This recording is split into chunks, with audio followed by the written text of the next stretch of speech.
இது ஒரு ரொம்ப பெரிய பொறுமையின் கதை. நபி நூஹ் அலைஹிஸ்ஸலாம் அவர்களின் வாழ்க்கை கதை.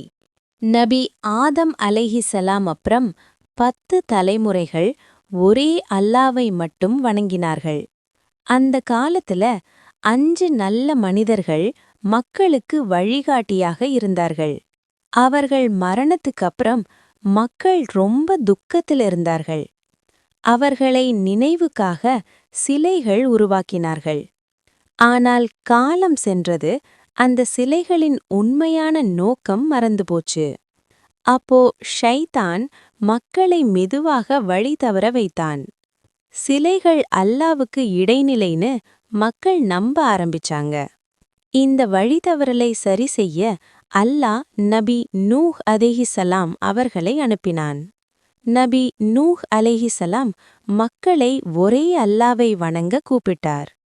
ஆனால் மக்கள் அவரை கேவலமாக சிரித்தார்கள்.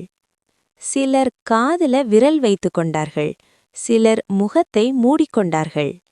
இருந்தாலும் நபி நூஹ் அலைஹிஸ்ஸலாம் இரவில் தனியாக அல்லாஹ் கிட்ட துவா செஞ்சார்கள்.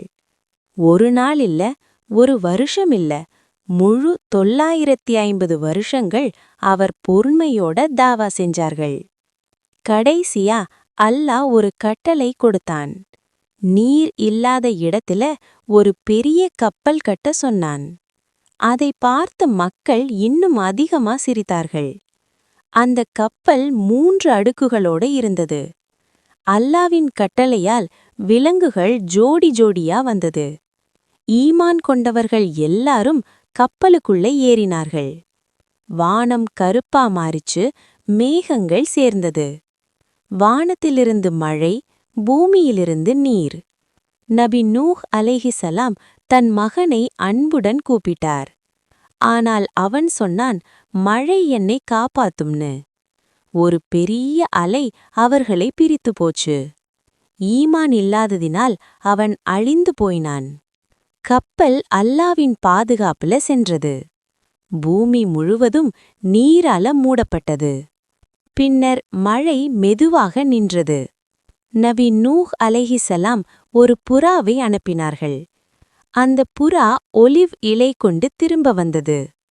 கப்பல் ஜூடி மலை மேல நின்றது. ஒரு புதிய உலகம் அங்க தொடங்கியது. நபி நூஹ் அலைஹிஸ்ஸலாம் அல்லாவுக்கு நன்றி செலுத்தினார்கள். இந்த கதை நமக்கு சொல்ற பாடம், ரட்சிப்பு உறவில இல்ல, ஈமான்ல இருக்கு.